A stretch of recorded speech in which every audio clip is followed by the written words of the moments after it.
You're listening to Season 10 of Mobile Suit Breakdown, a weekly podcast covering the entirety of sci-fi mega franchise Mobile Suit Gundam from 1979 to today.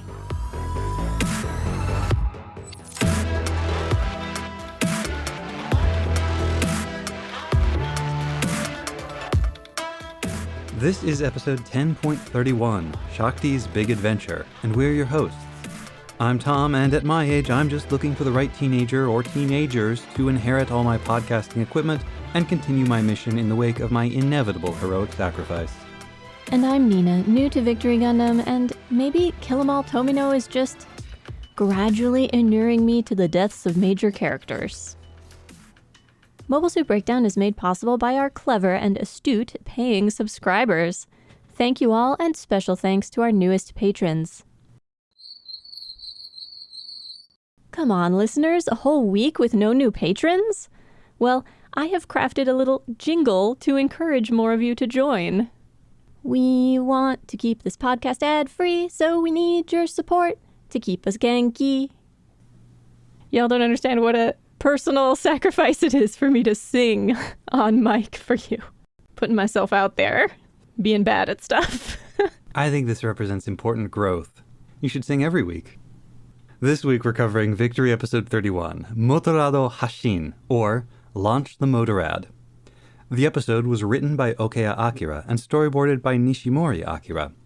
The animation director was Maeda Meiju, making his final contribution to Victory, and the episode was directed by Fujimoto Yoshitaka, making his first and only credited contribution to the Gundam franchise.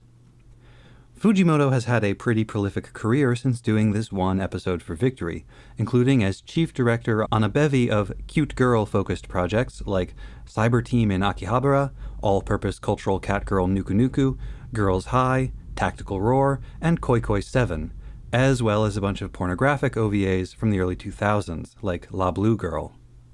Now, the recap.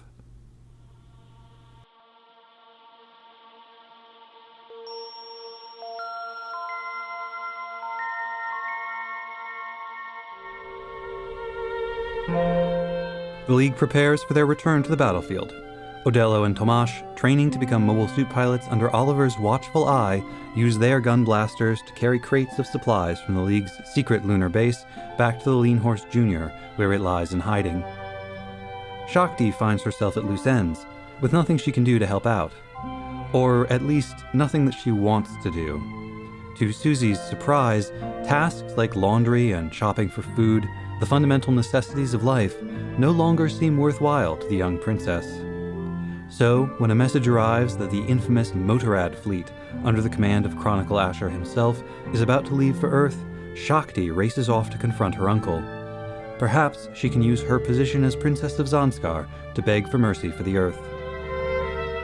Word of the Motorad launch soon reaches the supply team out by the White Ark. Oliver immediately orders the full League force to make ready for battle. They'll use everything they have to intercept the Zanskar fleet before it can reach the Earth. But the League's best pilot is otherwise occupied. Uso and his mother have finally arrived at the League base, only to discover Shakti missing, and no one entirely sure where she's gone. It doesn't take Uso long to guess. He knows Shakti too well. Without hesitating, he grabs a car and goes after her. But he is already too late. Shakti's fumbling attempts to infiltrate the Zanskar compound bring her to the attention of the same squad of secret police goons who nearly apprehended Mira Miguel before Uso and company rescued her. Despite Haro and Flanders' efforts to protect her, she is swiftly dragged into a waiting buggy and away. The goons intend to deliver her to Uncle Chronicle before his ship departs. Uso, having traded his car for a V2 core fighter, races after them, with Mira crammed into the passenger seat behind him. Half a dozen Gwigsies in Bespa colors try to intercept, but the petite mobile suits are no obstacle for Uso. He breaks through into a hidden Motorad hangar, but Shakti's captors did not stop here, so he pursues them out onto the open moonscape. They're spotted, and Chronicle orders mobile suits, including Katagina and Lupe's units, to scramble and intercept. But they are engaged en route by Oliver's Victory Squadron. As the battle rages, Mira drops from the core fighter onto the roof of the buggy and, with nothing but her courage, her quick wits, and a flare gun, manages to get Shakti out, just moments before the buggy and its remaining occupants are crushed beneath the relentless tire of Katarzyna's Einrad. As she rolls on by the two tiny human figures, Katarzyna snatches at them with her mobile suit's massive hand. As the metal fingers close around them, Mira manages to throw Shakti clear, but is taken herself. Uso retrieves his friend, but there is nothing he can do to rescue his mother now. The battle against Chronicle's Adrastea-class Motorad battleship is a disaster. None of the League's weapons can penetrate its defenses, even at close range, and the battleship's firepower dwarfs that of the Lean Horse. Oliver jettisons the hangar and boots from his V2 for Uso to use, but even the boy genius cannot stop the Motorad. So, Oliver, with just his core fighter, makes a fateful decision. Chronicle must be stopped, and the explosion from a mobile suit reactor may be the only weapon in their arsenal powerful enough to do it. Deftly avoiding blasts from the battleship's defense turrets, Oliver gives his last order, entrusting to Marbet the care of their child, and then crashes his fighter into the Motorad's leading wheel. Marbet freezes mid-battle, sensing, somehow, that something terrible has happened. Only the arrival of Oliver's young pilot trainees, Odello and Tomash, saves her from the merciless beams of Lupe Chanot. Oliver's sacrifice is enough to damage the flagship, but nothing will delay the inexorable Motorads. Chronicle's Adrastea even rams one of its own escorts in its haste to depart, leaving nothing behind but horror, sorrow, wreckage, ruin, and rage.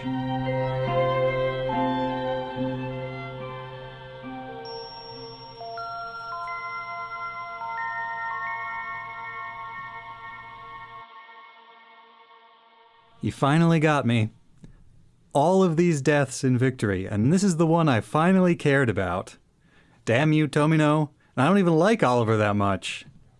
But I'll tell you what did it. It was seeing how sad Marbet was at the end. I was about to ask you why you felt that this death affected you so much more than the others. You think it was Marbet's reaction? Well, no, tell a lie. I mean, Marbet's reaction is definitely potent there at the end, and it's a big part of it. But I started to feel it even before he had actually died, even before his determination to kill himself in order to stop this battleship was really, like, obvious, or at least before it was certain. And it's the moment when he's flying towards the battleship in this little core fighter, this little barely armed nothing, and you see the look of resolve settle in on his face. And it was right then when it got me, because I knew what he was going to do.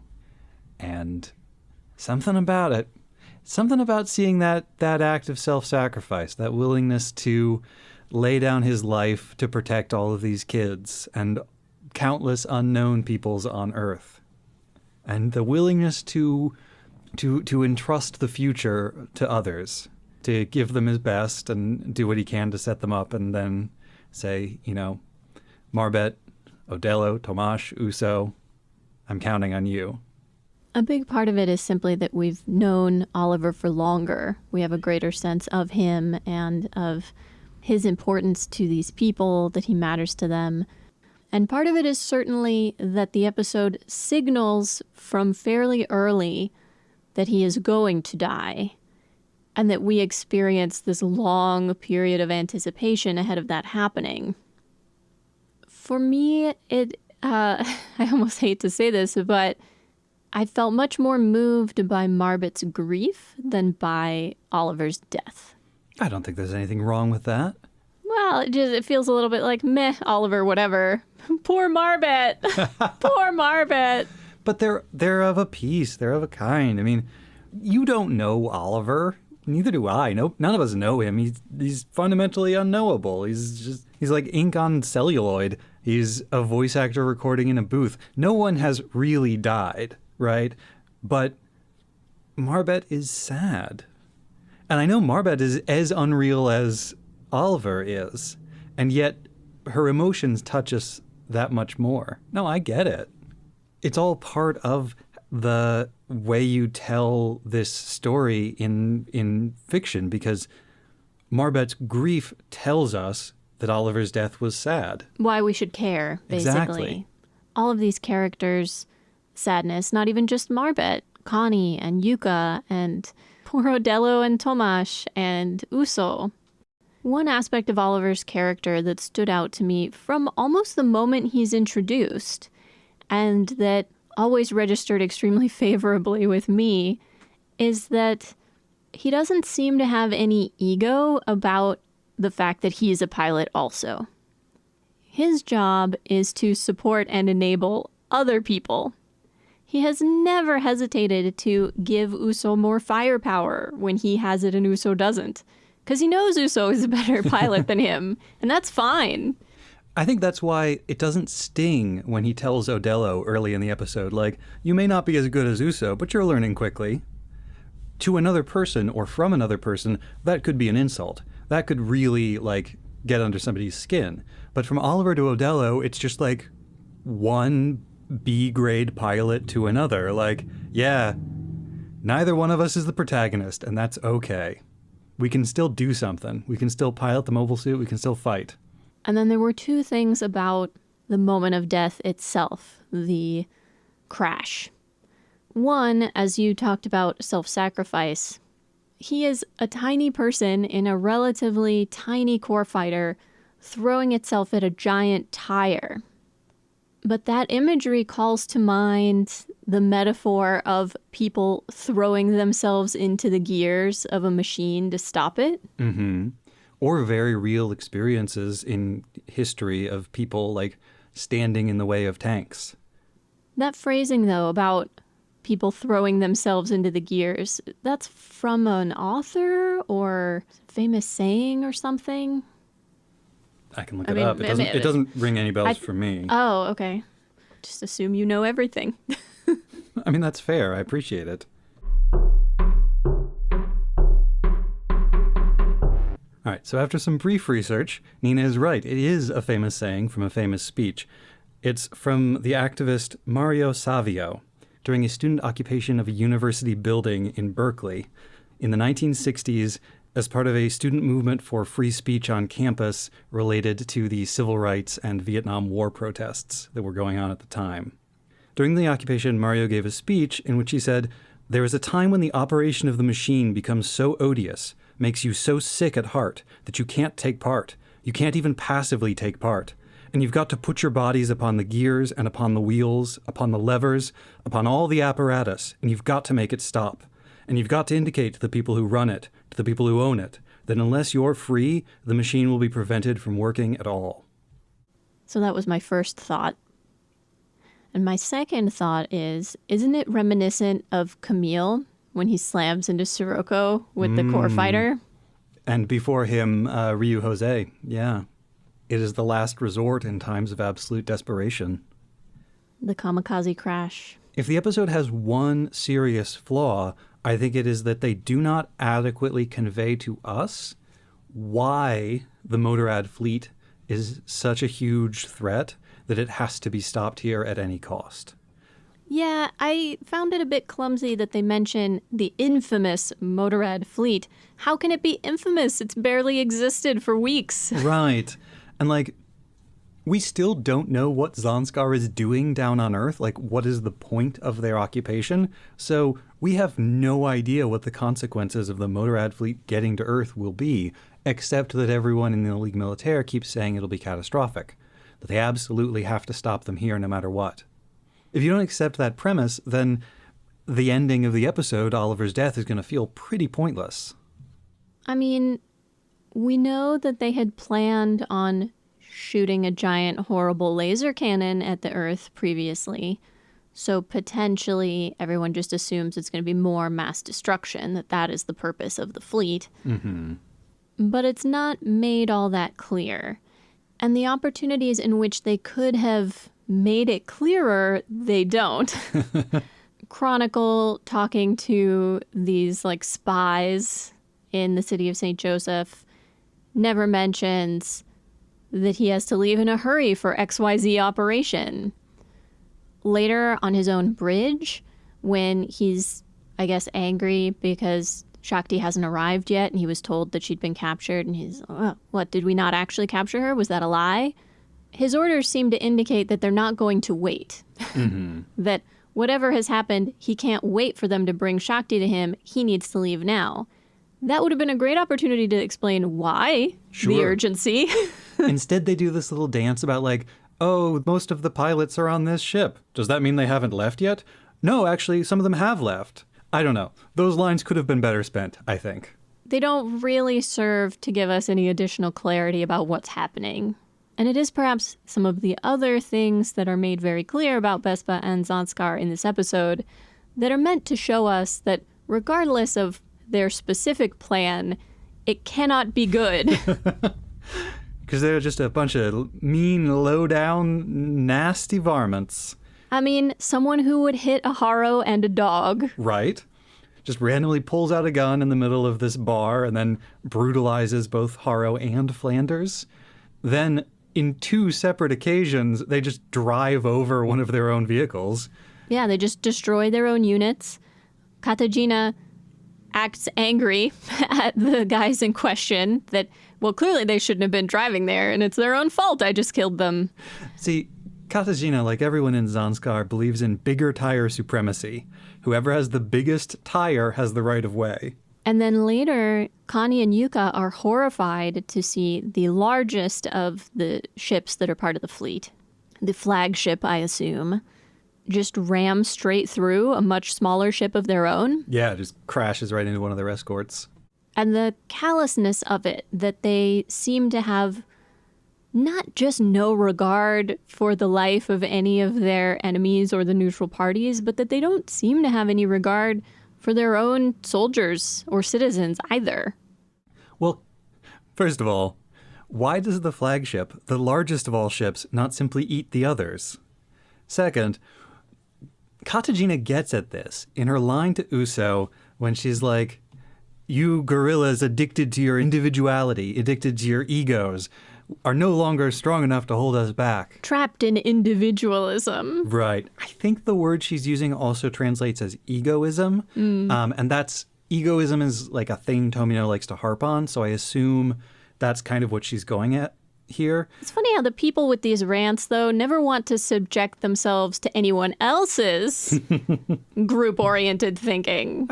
It's always about making other people adopt their version of group-oriented thinking. Yeah.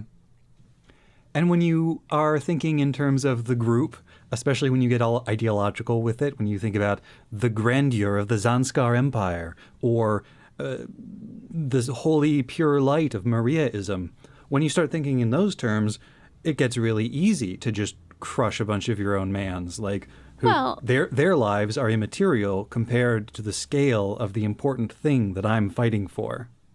If the end justifies the means, then imagining a big enough, important enough end justifies basically anything. If your ideology is a machine, and if that machine drives a wheel, the bigger the wheel, the more momentum it has, the more important it is that the wheel must grind. Yeah, if they literally believe that Mariaism will solve every ill of humanity, which is a preposterous thing to suggest, but then nothing is out of bounds. No single act would be villainous or vile or cruel enough to not do it when you believe the end outcome is the end of all cruelty or viciousness or evil in the world. I swear, just one more violence, just one more crime, and then all violence and crimes will be over. This is a darker, more villainous version of Zanskar, more like that they appeared at the very beginning of the show. Some of the nuance of the intervening episodes has sloughed away. And I love how they symbolize Chronicle's descent into this state, because this Chronicle only barely resembles the far more conflicted, idealistic, conflicted, exactly, Prince of the early episodes. Well, they promoted him. They did. They figured out the ideal solution to this situation is just give somebody more power in the machine. And you notice when he appears in this episode, he's drinking wine in the middle of his meeting, just like Farrah Griffin always did, probably out of the same identical wine glasses. That's how they signaled that she was aloof and callous about the devastation caused by her orders. I assume that Zanskar, issues the bottles of wine and wine glasses to officers of a certain rank, and they're, required to drink a certain amount during the day. Gotta keep up appearances. I hadn't entirely registered that change in Chronicle, but it forms quite the contrast to some weird changes in Shakti as well. Mm-hmm. She expresses to Suzy that she feels bored, that they finally reached this place that they've been trying to get to for a long time, that's really important, the Ligue Militaire manufacturing facility, and that there's nothing for her to do.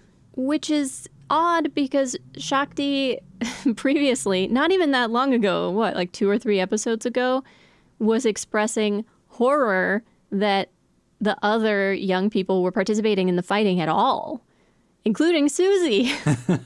And the episode is not insensible to this. When Shakti expresses this feeling of boredom, Suzy is like, Shakti, you're the one who taught me how important it is to do all of this, basic housekeeping stuff. Care labor. Although, it's a very nice little speech from Suzy about how all of that stuff isn't, quote unquote, just women's work. Uh-huh. That it's important and that people need it to live. Mm-hmm. It sure is. All of that is true. But feels as though the show is merely paying lip service to this idea because they continue to have just girl children do it. Mm-hmm. Yeah, funny how that happens. It's super duper important, but we are going to delegate it to the women. Exclusively. It just feels like a very abrupt change for Shakti to go from, I don't want to be involved in the war at all, I'm just barely coming to terms with the fact that my various friends are involved, I will help out with all these other important things, to being like, I'm bored by all the caretaking duties that I have. Now I want to do something, quote unquote, important. I want to have an important task in what's happening. Look, Shakti found out she's rich, and now she thinks she's the protagonist of reality. The deep, deep naivete of her thinking that she can just ask Chronicle not to attack Earth and that he will listen to her is mind-boggling. Because when, at any point, has anyone from Zanskar demonstrated that they give a about what she wants? I know you're going to have to bleep me. Oh, yeah. It's fine. This is like in the lead up to World War I, the Kaiser and the Russian Tsar sending letters back and forth being like, my cousin, we're such good friends. Please let's not go to war.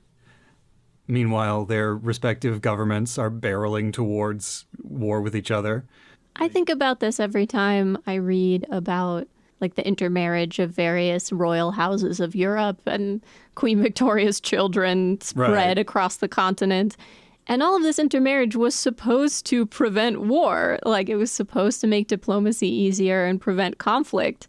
And I'm sure that's why Europe never has any wars ever, because they're all related to each other. And they never fought again. I did a whole bit about that last episode, you might remember. It wasn't that long ago. That's right, I stole your bit. Ugh, my bit. I do think there is something to this idea that Shakti found out she's a princess and now wants to do all this running around, adventuring, taking care of things by herself stuff. She's certainly misjudged how the Zanskar Empire actually works. It's also very possible that she has made a misjudgment about being a princess, which probably most people who are not actively princesses make, which is thinking that that means she has power and influence. She may also have misjudged Chronicle. She might have gotten kind of a good vibe off of this uncle of hers and not realized how rancid it's turned recently. Finally, I can absolutely understand a character participating in certain kinds of tasks, feeling a certain way, and then over time, wishing that they could do something more important. If you were in a story, if you were a character in a story, and you're adjacent to the protagonist, and you see the protagonist do all of this, universe-shaking stuff, things that affect all of humanity, maybe, you might think, I want to do something like that. I don't want to go do laundry. Or even from a place of altruism of a kind, she might worry about how many of these really important tasks fall on Uso. She might be trying not just to save Earth or her friends, but specifically trying to save Uso, trying to protect him from having to risk his life again, kill more people to try to protect Earth. But they have this happen so abruptly and with so little explanation that it feels strongly out of character for her. This is another one that could probably have benefited from more setup on the Motorads. Like, if this was not the League Militaire's first attempt to destroy the Motorads, if we had already seen how powerful they are, how difficult they are to fight face to face, if we knew the stakes, the consequences of failure, then instead of this being Shakti being like, I'm bored, I think I'm going to go stop the war, it would become, this is a desperate situation, guns haven't worked, so maybe as the princess, I can use my influence and plead with them. If she did it after Oliver had died, for instance. Mm-hmm. And this strange impulsiveness from her makes Uso's ability to guess where she's gone that much more remarkable. Uso is his normal amount of impulsiveness in that he doesn't even pause to explain to his mother what he thinks has happened. He dashes off to chase after Shakti. And credit where it's due, she just follows his lead. Uso's mom also very impulsive, probably where he got it from, when she just like jumps onto the roof of this buggy and in order to try to rescue Shakti. See, I don't think she's impulsive. I think this comes back to that as an adult, you more often know what to do in a given situation.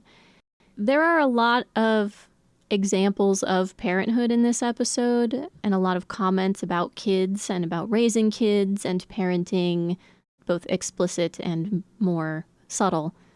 Mira is one of the more subtle ones in that we never get any kind of a discussion or any dialogue about, I'm not going to criticize or try to control my son, I'm just going to support him in his goals. But that is what she does. She's along for the ride. Initially, when he's trying to puzzle out and says out loud, like, oh, how am I going to get at them? How am I going to get Shakti out of there? She doesn't say anything at first. She's just thinking about it. She doesn't distract him while he's flying. And then she demonstrates that she's willing to risk her life to help save Uso's friend. Oh, sidebar. Apparently she did not know about Shakti's birth family. Or if she did know, they had different names, or at the very least, she doesn't realize that those people are the same people who are in charge of Zanskar. I thought she might have known, but apparently not.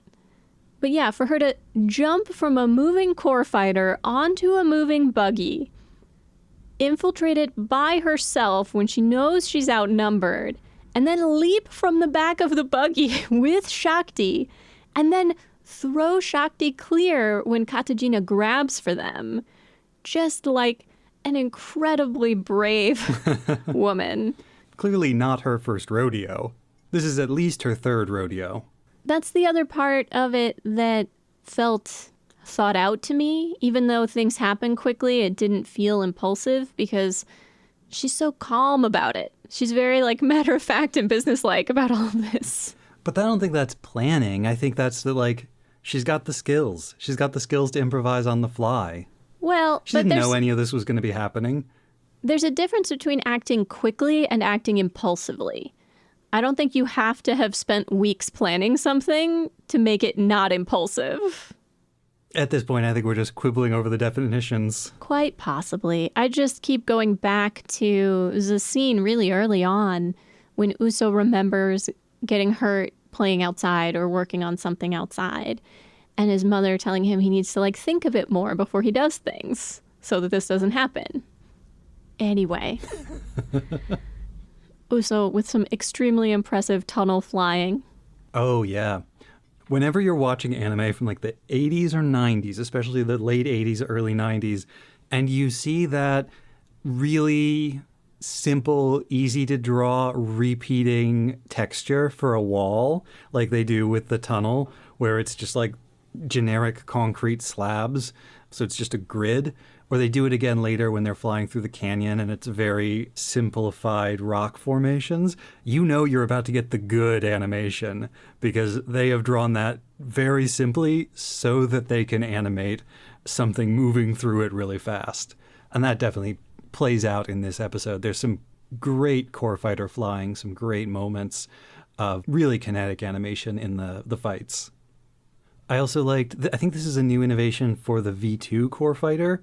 Instead of just shooting the head Vulcans straight forward, the head actually pops up out of the back and can rotate like a turret. It's a little bit goofy, but imagine the terror of being a Gwigsy pilot. Imagine the joys of being a Gwigsy pilot first, but imagine the terror of being a Gwigsy pilot, and this little kid in a core fighter flies past you, and as he does, the head of the Gundam, pops up out of the back of the fighter, turns to face you, and then blasts you with its cannons. It's like in a horror movie when a head turns 180 degrees. Exactly. Returning to the idea of parenting and parenthood, one of the more explicit mentions of this, of course, being Tomash's dad, who comments to Marbet and to Oliver, he says he wants to be a pilot, so all I can do is help him do it. Mm-hmm. That there comes a point when you can't really control your kids, and if you want a relationship with them, you kind of just have to support them in the pursuit of their own goals. Oliver comments to himself, kids who grow up in tough times really are different. That felt like Tomino turning to the audience. A little. Perhaps a small sliver of hope to be extracted from the economic crisis. Like, you know, maybe the kids who grew up in the boom times of the 70s and 80s, maybe they turned out terrible, but what about this new generation? Will the children of the 90s save the world? Maybe it's encouragement for those kids. Hey, you're hearing a bunch of horrible news all the time, but sometimes growing up in difficult times means you'll be stronger. I mean, it's not correct, but... Yeah. No, there's this line in the Aeneid, to badly paraphrase, like my favorite line in the whole poem. Someday in the future, perhaps we will look back fondly even on these difficult times. But before Oliver crashes the core fighter into the wheel of this flagship, he says to himself, because there's no way for Marbet to really hear him, it's like a prayer, so like ascending, Marbet, take care of our child. And I wondered at the time if he was being literal. Is she pregnant already? Which would be fast, but not impossible. Mm-hmm. Or does he mean it in a wishful sense, that he hopes she's already pregnant even though they don't know? Or is it metaphorical? Whether she's pregnant or not is neither here nor there. They'll tell us eventually as the show continues, I'm sure. But by the end of the episode, it becomes very clear it is metaphorical. The work of his life, which is unfinished because the war is not finished, falls to Marbet to pick up. And to Uso and to the other pilots. Yuka tells Marbet that when she's done grieving, she needs to take charge of the Shrikes, that she's the person who ought to do it as this legacy from Oliver. Uso thinks to himself that the parts of the V2 are like keepsakes from Oliver now. Does that mean Uso is no longer going to shoot his boots at people? Maybe. Does that mean Uso is going to treat these particular boots and this particular hangar as special and something to be protected? That would be a huge change for him. I kind of don't think the show is going to commit that far, but I'd love it if they did. When Marbet pulls Odello and Tomash to her chest and she says, "He left you to me." I love that scene so much. Because up until that moment, Marbet has been trying to stay angry because it holds the grief at bay. The grief is paralyzing. The grief is what almost got her killed on the battlefield. She didn't know where it was coming from, but Marbet never freezes up. Marbet is never so scared she can't move. That just does not happen to her. We have never seen that. And in the moment of Oliver's death, there it is. And then later, we have Susie expressing surprise that Marbet's not crying, that she seems angry. And Shakti mentions, I don't remember exactly what Shakti says, but, you know, essentially that sometimes it's easier to be angry than to be sad. And when Odello and Tomasz first come up to Marbet apologetically, she thinks that they're grieving Oliver and is sort of trying to be gruff and serious, and people die in battle all the time, and this is war, and you can't let yourself think about it now. But they're not really grieving Oliver. They're grieving for her. They're grieving for her loss, for the fact that they couldn't protect her from losing this man she loved. And that's what gets her. That all of these people around her aren't just grieving Oliver. They're grieving for her, too. And that's when she finally cries. I'm breaking the sequence a little for this, but after Victory wrapped, there was a crew get-together to say goodbye to the show that they'd all worked on. And I think there was a general agreement that they'd kind of muffed it, that the show had not been what they intended it to be.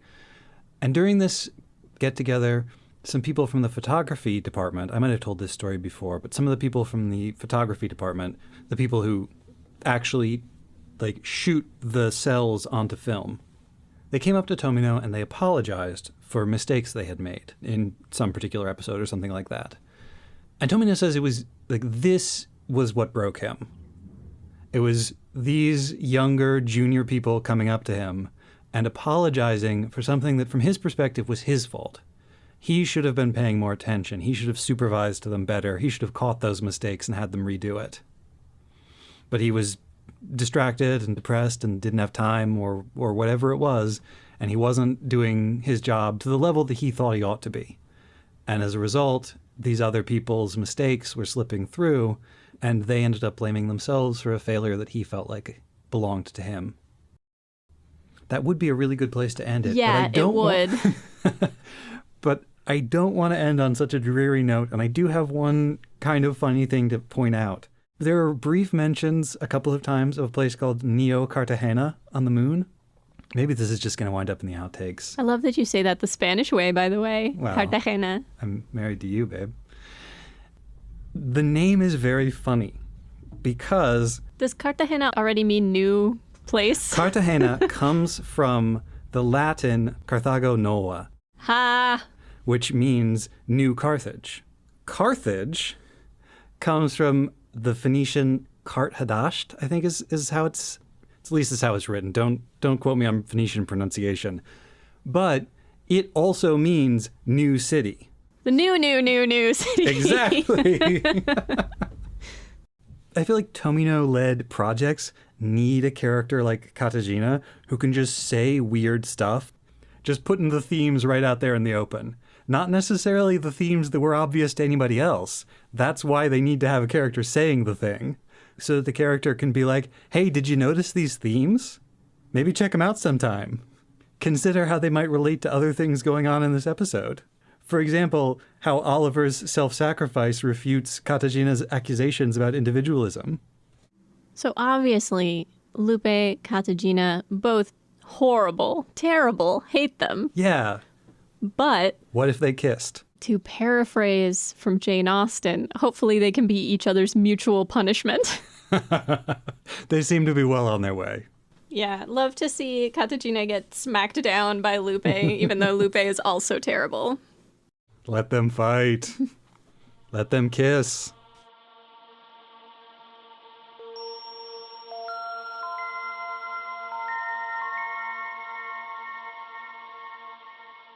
And now Nina's research. A goodbye to Oliver. The flagship of the new Motorad fleet is, like so many other Zanskar ship classes, named for a figure from Greek mythology, Adrastea. She had various incarnations, including a Phrygian mountain goddess associated with Kubile and a Cretan nymph, but the best known are these two. First, that she was a nymph charged by Rhea with the care of the infant Zeus, who was being hidden from his father Cronus. Amalthea is another such. Remember Amalthea? Sometimes they are sisters. Sometimes they are the same being, their names interchangeable. And second, Adrastea is identified with Nemesis, goddess of divine retribution and the inescapability of punishment and justice. In the Orphic tradition, she is called Ananke and is the personification of inevitability, compulsion, and necessity, the most powerful dictator of fate and circumstance. What does it mean, then, for Oliver to die dashing himself against Adrastea? There is a Greek tragedy called Prometheus Bound. Completed sometime in the 400s BC, it has long been considered the work of the famed and influential Aeschylus, though more recently there has been considerable scholarly debate about the play's authorship. The events of the play take place shortly after the Titanomachy, or the war between the Titans, the older generation of gods, and the younger Olympians for control of the universe.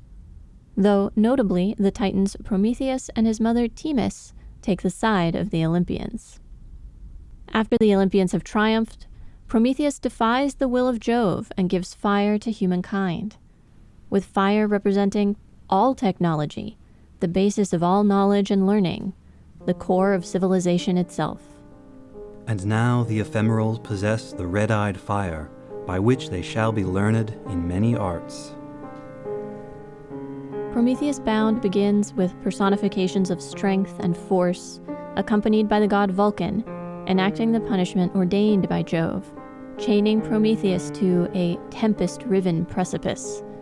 Throughout the play, Prometheus speaks with his friends, the chorus of nymphs and the Titan Oceanus, to Io, who is also suffering divine punishment and seeks his counsel, and to Hermes, a messenger sent to demand Prometheus divulge a prophecy that foretells Jove's fall from power.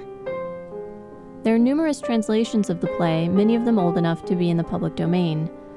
I read the translation by 19th century English poet Elizabeth Barrett Browning, and it's this version that we will be quoting from here. As I read, there were many moments when I thought of Oliver. He struggles against a cruel, tyrannical power. I know that Jove is cruel, that he hath for his sole justice his own will. Everything is full of sorrow save to rule the gods, for none is free save Jove. He sees a wrong, a danger, and takes action to right it. What time he sate upon his father's throne, first unto various deities he gave gifts various, and arranged his government, but recked he nothing of unhappy man, eager to raise his universal kind and generate another, which desire none dared resist save I, but I with daring interposition rescued mortal man from sinking into hell, exterminate. He knows the risk he takes, the punishment to come. But all these things I knew, by mine own will I sinned and will confess, and, aiding mortals, met with woe myself. And yet he acts anyway, impelled by necessity and submitting himself to fate. Alas, alas, my tears, alike for present and for future flow. Where lies the boundary of my mighty woe? What do I say? All things, all future things I view unclouded, nor can sorrow come strange to my soul. It doth behoove to bear calmly what fate ordaineth, knowing that necessity hath force impugnable. In this metaphor, women and children are the humans of the story, left to death, destruction, and deprivation by men and governments, the gods of our world. And mobile suits are fire, the technology that allows mere humans to preserve themselves in the face of the gods' overwhelming power. Prometheus had also recently married, and like Oliver, did not grant these boons to benefit himself. Tell me how thy well-loved mortals can deliver thee from all these woes.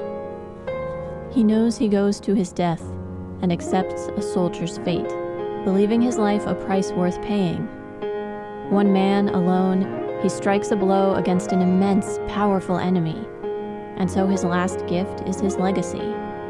Blind hopes I sent among them. Mighty help thereby thou didst afford to men.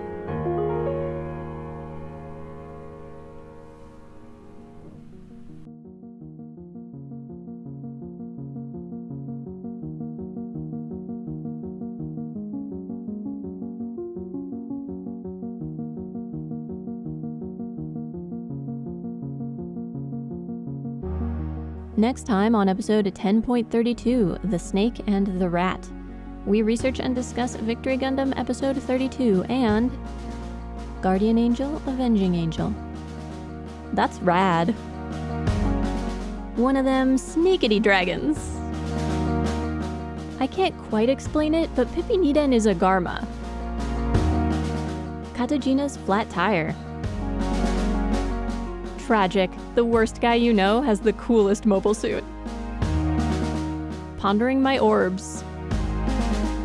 Please evacuate the area in a calm and orderly manner. In the belly of the beast. And we are all made of star stuff. Please listen to it. Mobile Suit Breakdown is written, recorded, and produced by us, Tom and Nina, in scenic New York City, within the ancestral and unceded land of the Lenape people, and made possible by listeners like you. The opening track is Wasp by Misha Dioxin. The closing music is Long Way Home by Spinning Ratio. The recap music is Slow by Lloyd Rogers. The songs used in the memorial are The Initial Spark and Nostalgia is Like Grammar. You find the present tense and the past perfect, both composed by Alejandro Arvizu and performed by John Calancini. You can find links to the sources for our research, the music used in the episode, additional information about the Lenape people, and more in the show notes on our website, GundamPodcast.com. If you'd like to get in touch with us, you can email hosts@GundamPodcast.com or look for links to our social media accounts on our website. And if you would like to support the show, please share us with your friends, leave a nice review wherever you listen to podcasts, or support us financially at GundamPodcast.com/Patreon. You can find links and more ways to help out at GundamPodcast.com/support. Thank you for listening. Come on down to Uncle Bondi's Big Tire Emporium, where we know what kids love. It's wheels. Kids love wheels. We got wheels on bikes, wheels on battleships, wheels on mobile suits, wheels of empire. What's a vicious cycle but a wheel of violence? You got it? We'll put one or more wheels on it, in it or around it. This week's Wrong Gundam Opinion was submitted by Great Ace Very 2. Thanks, Great Ace Very 2.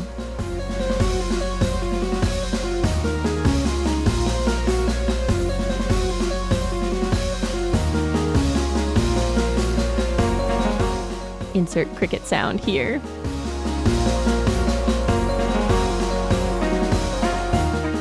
We want to keep this podcast ad-free, so we need your support to keep us Genki.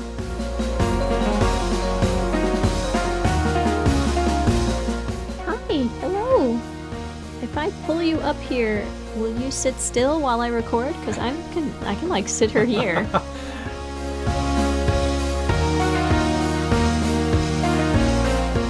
I love when they make the mobile suits clumsy for humorous effect. I'm a fan. Something about a robot expressing human clumsiness is pretty great. Also, oh my heart, Warren! Trying to be brave, trying to put on such a brave face and act stoic, but his body betrays him. He is in fact so anxious, not only does he get a fever immediately, but he is also staggered. He just doesn't have it in him to fire the missiles the way Odello would. Well, Odello gets excited about the missiles. Warren is made for gentler things, milder pursuits. Like machine guns.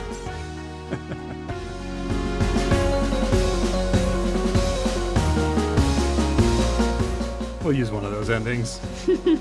Got so many endings.